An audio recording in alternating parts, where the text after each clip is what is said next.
Impressionante como esse programa aqui, cada vez mais azeitado, entrosado, acaba que, nesse caso, acho que até foi uma mistura de sorte e competência da produção, até porque a gente lida com o drama de uma família ali, enfim, largada às traças, sem amparo nenhum, vivendo um pesadelo inominável com um dos seus entes queridos aí, preso numa rede de tráfico humano no Sudeste Asiático. Depois a gente ouve uma mensagem de fé, enfim, valorizando não só o cinema nacional, mas a importância da fé e da religiosidade e também como isso acaba influindo os padrões de paternidade e maternidade. E é nessa linha que eu já vou acionando aqui o nosso querido William Borghetti, professor William Borghetti, neurocomunicador de mão cheia, ao vivaço aqui com a gente no Morning Show. E olha só, eu tenho certeza, meus amigos, que você, quando criança, deve ter sofrido bastante em algum momento, né, com aquele momento do vamos ver, talvez ali com a tabuada, com a matemática, com qualquer aula, mas na hora do boletim chegar. Quero ouvir você, a partir da tua experiência, está tendo um surto de ansiedade aí nesse período final de ano? Sempre foi assim ou está pior na hora de chegar o boletim, as provas finais e pessoal que vai passar de ano ou não vai? Como é que bate com a tua experiência? Muito bom. Primeiro, parabéns pela Libertadores, né, cara? Você foi o primeiro cara que eu lembrei na hora do título. Você é pé quente, meu querido. E eu venho só no dia do título. Todas as vezes que o William vem aqui, todas, coincidiu com você ou véspera ou no próprio dia de jogo. Vim contra o São Paulo, vim contra o Penharol e talvez ganhe hoje o Campeonato Brasileiro. Aqui para dar essa... Ninguém vai aguentar o Marinho, Nossa. Melhor não. Dois títulos assim na mesma semana. Melhor sim. Vai que é sua, William. Cara, esse tema é maravilhoso porque assim, realmente... A criança, ela sente muito dessa ansiedade, né? E vai vendo o prazo chegando, assim. Eu já tive experiências de ver crianças, assim, entrar numa sala de aula, né? Crianças, adolescentes, e estarem chorando muito, assim, dentro de uma sala de aula. E eu perguntei se aconteceu alguma coisa, alguma tragédia na família, e era por causa de uma nota. Porque em cima dessa nota tem uma pressão dos pais, tem uma pressão social. Às vezes o pai está pagando uma escola cara ali, exige, né, o resultado. Então, realmente, principalmente agora nessa fase final aí, que tem que dar o resultado rápido, realmente o nível de ansiedade vai lá na tampa. Bate com a experiência de vocês aí também. Quero ouvir vocês aqui. Não, eu lembrei de um amigo meu que é professor e ele recebeu uma mensagem falando: professor, eu recebi 5,8, preciso de 6 para passar. Não tem como você aumentar um pouquinho minha nota? É exatamente isso que acontece, né? Geralmente o pessoal sai em busca do professor. Arredondada, amiga. Não é isso? Mas olha, bom, já vimos que na matemática, pelo visto, as coisas estão indo mal. Enfim, de modo geral, a educação, dizem que a crise na educação não é circunstancial, é um projeto, tem método há muito tempo e a gente fica refém disso, né? Mas, como eu disse, final de ano, muitos adolescentes lidando com esse drama se vão ou não passar de ano. Mas será que os jovens aqui realmente gostam de ficar nessa corda bamba, perdem de vista a importância da educação? Já fica a reflexão aqui, passando a bola para o PP complementar. Tem um ponto interessante, que é talvez sua opinião sobre isso. Eu acho que essa questão de nota, a questão de passar ou reprovar, meio atrasada, né? Que isso? Inclusive... Que isso? Não, olha que interessante. Inclusive, Harvard, por exemplo, aboliu a questão de A, B, aboliu, é só pass ou fail. Passou ou reprovado, né? 5,8, dá de 0,2. Não, que porca é 5,8? Dá 6 pro menino já passar de ano, tipo, né? O VAR com 3 milímetros lá. Não dá. E aí dá uma ansiedade para a criança, que na minha opinião é mais preocupante do que passar ou não passar de ano. Eu sou contra a reprovação, sou a favor da aprovação automática, porque o processo de educação ele é contínuo, né? E aí que está o erro da educação, né?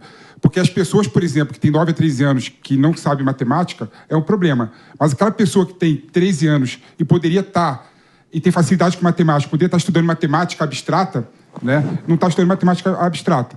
Então, os nossos gênios são, no sistema educacional brasileiro, poldados, né? São restritos, né? Então, está toda errada essa questão do sistema educacional do Brasil. Eu quero saber a sua opinião sobre isso, sobre a questão da aprovação automática e sobre a questão de segmentar os estudantes e as crianças por série, também algo... Eu acredito muito o seguinte, eu acredito que tem que reprovar, tá? Mas eu penso uma coisa assim, o próprio ensino superior faz uma coisa que é muito bacana que poderia ser implantado. Existem muitos casos em que o aluno... Esses dias eu vi um caso recente na internet, um professor muito grande falou que é o seguinte, ele dava aula de matemática e a aluna estava reprovando por 1 ponto. E aí ela reprovando por um ponto. Ele deu a segunda, a terceira prova, ele queria contribuir e ela não conseguiu passar. Ele falou assim, eu vou passar porque essa menina está muito bem. E ela passou em primeiro em psicologia, acho que na USP ou na Unicamp, alguma faculdade muito grande. E ele falou, eu ia reprovar o primeiro lugar em psicologia por causa da matemática. Talvez a gente pudesse usar o sistema de reprova, porém, talvez uma média seria mais interessante, como é na universidade. Né? Porque se você não consegue uma matéria, o que você faz? Você passa para o próximo período e faz ali uma recuperação. Faz ADP, né? ADP, exatamente. Então, assim, beleza, você é ruim em matemática? Dá show no português, porque aí você compensa a tua média. Porque se você tira 9, 8, 9, 9, 9 e 4 numa matéria, você reprova o ano todo em todas as matérias. E aí, para mim, isso não faz sentido. E para fechar, o Marinho falou uma coisa assim, muito interessante, que é o problema da matemática no Brasil vem de muito tempo. Ou seja, não é essa geração agora que tem problema, né? A gente vê lá no PISA, os nossos números são lá no chão.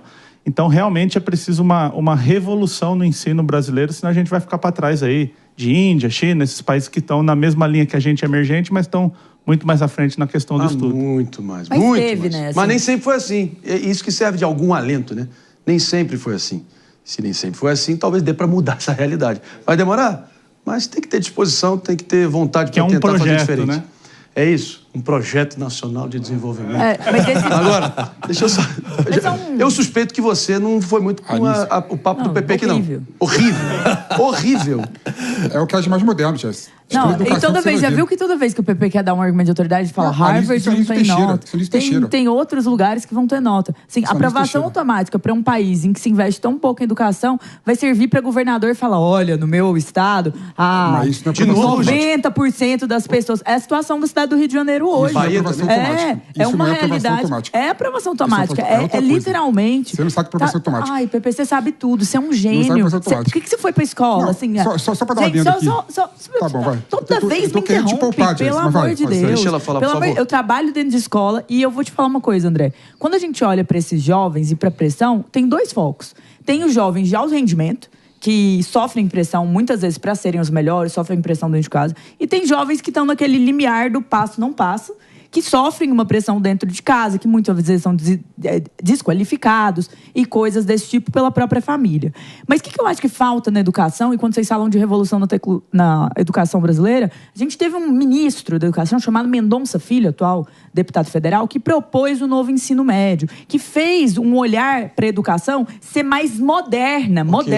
E aí o que aconteceu? O negocinho foi todo desqualificado, foi todo desfeito em vários pontos de interesse, mais uma vez fortalecendo essa educação parada nos anos 80, que é a educação brasileira, que não olha para vários tipos de habilidade e que aí eu concordo com você, não dá vazão aos gênios para focar em áreas de interesse, algo que é fundamental. Se a gente olha para o processo educacional do Brasil, ele é extremamente atrasado, ele muitas vezes coloca no mesmo patamar médio todas as categorias. Então, se você quer ser um biólogo gigante, assim, gosta de biologia, você vai estudar o mesmo nível de biologia que você vai estudar, às vezes, de português ou matemática, ou história. Então, por isso, a gente acaba tirando talentos de sua máxima potência, o que é lamentável.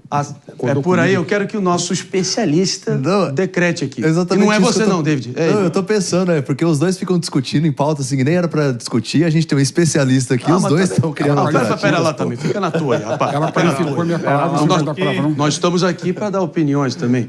Não, eu vou dar para o convidado. Nós temos um convidado aqui na nossa casa, na nossa sala de casa, meu caro irmão Pepe. Vai que é tua, professora, eu volto contigo, claro. Muito bom. Eu vou numa linha parecida com a da Jazz, no sentido de realmente não há especificidade na educação, né? Então, como ela disse, se alguém quer seguir uma linha tá muito certo naquela linha, como o exemplo que eu dei, alguém de psicologia que fica travado na matemática da escola, que assim, legal, é importante aprender e tal, mas a gente sabe que para o mundo, aquele aluno às vezes que tira 10 em tudo, que sabe decorar, um aluno hoje que decora muito bem, que tem boa memória, ele passa em todas as matérias. Só que ele chega na vida real, na vida adulta, e só você tirar nota boa não vai resolver o problema dele. Então, eu penso que isso... E essa reforma do ensino médio, porque ela foi... Assim, o que chegou agora no ensino médio, quando a gente chega lá, para você ter uma ideia, tem escola... As escolas têm uma autonomia de fazer essas aulas que são as eletivas fora da grade curricular. Tinha escola dando aula de brigadeiro. Porque a diretora tinha que ensinar alguma coisa e ela, para cumprir papel, burocracia, ela falou, põe aí uma aula de brigadeiro e alguém ensina. Então, a escola de elite, por exemplo, eu dou aula em escolas que às vezes cobram 8, 10 mil reais no ensino médio, que está recebendo ciência de ponta, neurociência do maior nível. E a escola pública está recebendo aula de brigadeiro porque tem que cumprir. Então, enquanto o ensino não entender que esse decoreba, essa coisa toda, não vai funcionar e não funciona mais. Inclusive, eu já vi agora, eu vi ontem isso, muito legal, um professor, ele deu as respostas de uma prova e pediu para os alunos elaborarem a pergunta. Porque hoje elaborar a pergunta na inteligência artificial é muito mais importante do que responder, porque a resposta está no nosso bolso todo o tempo, né? Baita reflexão. Inclusive, a gente propôs mais cedo aqui para municiar a nossa conversa aqui, a pergunta do dia para a nossa querida audiência, que foi: você, do outro lado, acha que os adolescentes são pouco estimulados para estudar? Sim ou não? Muito simples. Vamos ver o que deu. Um sonoro 75% dizendo que sim, enquanto 25% mais otimistas, ou talvez omissos, dizendo que não. O que isso revela para você, professor? A escola, o professor Nicoleles uma vez colocou crianças para explodirem algumas garrafas PET para ensinar a parábola. Então ele explodia a garrafa PET fazia esse movimento. Sim. E ele colocava todo mundo numa sala e explicava o que era uma parábola. E aí ele perguntou para uma criança o seguinte: tá gostando da escola? A criança falou: aqui não é escola, aqui é legal. Essa percepção que a escola é um lugar burocrático, chato e tudo mais, inclusive a raiz etimológica de escola vem de escolé, que é o lugar onde se diverte, o lugar onde se aprende, né? Então, enquanto a sociedade brasileira como um todo não vê que o aprendizado, o conhecimento, a formação, ela é importante, ela é legal, ela é interessante, o conhecimento é bom, a gente vai ficar nessa ideia de fazer para passar. E aí a gente está vendo analfabetos funcionais, pessoas que não sabem nada, mas que estão formadas. Né? William, mas os pais, você não acha que muitas vezes... Só eu queria complementar com uma informação aqui. Na própria Harvard que o PP citou, nessas faculdades de ponta nos Estados Unidos, já vou contigo, pelo seguinte: um dos critérios principais aqui de admissão, de aceitar os alunos, que é para ser das instituições mais rigorosas do planeta, por um tempo, alguns anos atrás, eles suspenderam o uso do SAT, que é o Enem americano.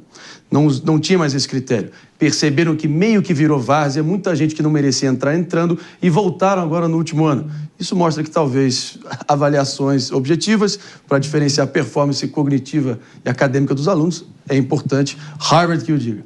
Vamos partir para aqui, nos despedindo da rádio aqui brevemente. Já estamos aqui em breve com vocês com o Pânico, e o Morning Show segue adiante. Amanhã estamos juntos. Em frente aqui para todo mundo nos assistindo. PP comentando, Jess também, e vamos com o professor. Só um ponto que eu acho importante destacar e deixar claro aqui, né? Aprovar a pessoa automaticamente é errado, né? A aprovação automática visa tratar as pessoas na sua individualidade. Se ele não entender matemática no terceiro ano, ele pode aprender no terceiro, quarto, quinto ano, no sexto ano, né? Então não precisa segmentar ele. Isso que é aprovação automática, não é aprovar a pessoa ao bel prazer. E isso faz, na minha opinião, o que eu acho mais importante de educação. O que você quer de educação? O que as pessoas desejam na educação? Qual que é mais importante? Desenvolver a capacidade socioemotiva da criança. Esse é o ponto que eu acho principal, né? Porque com isso a criança consegue se emancipar, né? Consegue ter autonomia para estudar o português, ciência, história e por aí vai, né? Então por isso que eu acho que tem que ser que a educação não pode ser estanque em séries e tal. E a aprovação automática, para mim, é diferente do conceito que a Jéssica colocou aqui. Achar que a pessoa sai analfabeto funcional, sai sem saber matemática básica, não.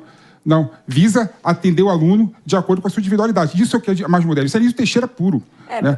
O grande problema da educação no Brasil é que as pessoas focam no Paulo Freire. Paulo Freire, na minha opinião, ele é irrelevante, apesar da esquerda ficar brava comigo. O mais relevante que tem no Brasil, que é o patrão da educação, se chama Anísio Teixeira. Sigo discordando, mas eu queria colocar uma pergunta dentro do que você falou, sobre a questão dos pais. Rapidamente, que a gente já está na reta final. A educação tem que ser legal, né? As pessoas têm que gostar. Mas você não acha que o pai, muitas vezes, ele torna a educação como uma pressão tão grande, chata, que você vai cumprir tabela, e aí a criança dentro da escola, ela não entende aquilo como um espaço de aprimoramento dela? E como que você pode dar uma dica para os pais melhorarem essa questão? Palavra final é sua. O Marinho cantou a bola no começo. Dá o exemplo. Porque muitas vezes, meu filho não lê. Aí eu falo assim, interessante, né? Você lê o dia todo, seu filho não lê? Aí ele fica com vergonha, assim, né?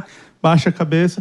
Porque realmente nós não temos cultura de estudo. Então, essa pressão, ela tem que ter a cobrança, óbvio. Se você chegar para uma criança de 10 anos e falar, estuda se você quiser, não é possível. Mas é importante também dizer que é um processo importante, que mostrar, né, onde está. Eu estou lendo um livro do Rickson Gracie, ele conta que o Hélio Gracie uma vez falou para ele o seguinte, falou para ele assim, se você ganhar a luta, eu te dou um presente. Se você perder, eu te dou 2. Para mostrar para ele que nem tudo é ganhar, é nota, é tudo, mas é o processo contínuo.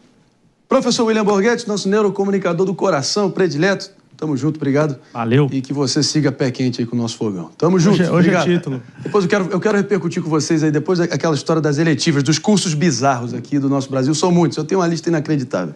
Bom,